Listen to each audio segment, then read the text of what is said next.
बैतूल जिले के आजनेर नगर में हनुमान जन्मोत्सव और चैत्र पूर्णिमा के अवसर पर आस्था और परंपरा का अनोखा संगम देखने को मिला। वर्षों पुरानी मान्यता के अनुसार महामारी से मुक्ति के बाद शुरू हुआ यह आयोजन आज भी श्रद्धा और विश्वास के साथ निभाया जा रहा है। आधुनिक दौर में जहां अंधविश्वासों से दूरी बनाने की बात कही जाती है, वहीं बैतूल के आजनेर में एक ऐसी परंपरा जीवित है जो गहरी आस्था से जुड़ी हुई है। चैत नवरात्र से शुरू होकर चैत्र पूर्णिमा तक चलने वाला यह आयोजन श्रद्धालुओं को अपनी ओर आकर्षित करता है।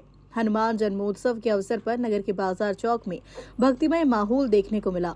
श्रद्धालु हनुमान महल स्थित माता मंदिर में विधिवत पूजा अर्चना करते हैं और इसके बाद गाड़ी खींचते हुए नगर भ्रमण करते हैं। यह यात्रा नगर सेठानी अंबाबाई मंदिर पहुंचकर संपन्न होती है, जहां विधि विधान से समापन पूजा की जाती है। इस आयोजन की सबसे खास बात यह है कि श्रद्धालु अपनी मनोकामनाओं की पूर्ति के लिए भगत बनते हैं और कठिन तपस्या करते हैं। रामनवमी के अगले दिन से ज्योत प्रज्वलित की जाती है और इसके बाद 5 दिनों तक भगत नंगे पैर तपती धूप में पूरे नगर का भ्रमण करते हैं। कुछ श्रद्धालु अपने शरीर में नाड़ी पिरोकर अपनी आस्था और संकल्प का प्रदर्शन करते हैं, जो इस परंपरा को और भी विशिष्ट बनाता है। स्थानीय मान्यताओं के अनुसार वर्षों पहले नगर में फैली महामारी के दौरान लोगों ने माता रानी की आराधना की थी। इसके बाद महामारी समाप्त हो गई और तभी से यह आयोजन शुरू हुआ, जो आज भी उसी श्रद्धा के साथ जारी है। ये जो गांव में जो बीमारी जो आती है, ये माता वाता जो दिखती है, ये इस गांव की माता रानी है। उसकी इस सेवा चाकरी में हम लगे रहते, तो इससे गांव में सुख शांति रहती है।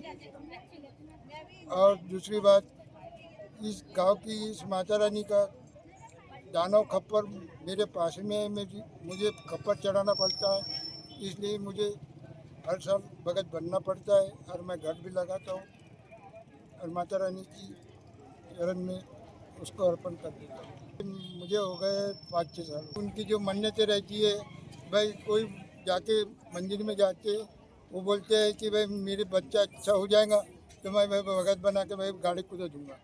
ये मन्नतें रहती है। ये गाड़ी कितने का यही कारण है कि ये जो वहाँ मन्नत जो करते हैं माता रानी से, उसमें इसका अनुदान निकल जाता है। गाड़ी इसको नाड़ा बोलते हैं, नाड़ा वो भी वही मन्नत रहता है। वो मन्नत के रहते हैं, वो 5 साल के रहते हैं और कोई 9 साल भी खेलता है। वो खुशी के ऊपर रहता है, उनके ऊपर। ये परंपरा चली है।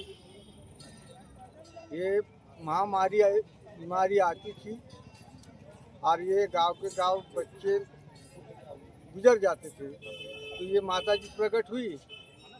तो माता जी के शरीर में माता जी प्रकट हुई और ये प्रकट होने के बाद में उसने बताया, जिसको प्रकट हुई उसने, कि भाई ये ऐसे से ऐसे करेंगे तो बच्चों को दाखिल नहीं होगा, बच्चे आराम लग जाएगा। ऐसे दाने आते थे। अच्छा,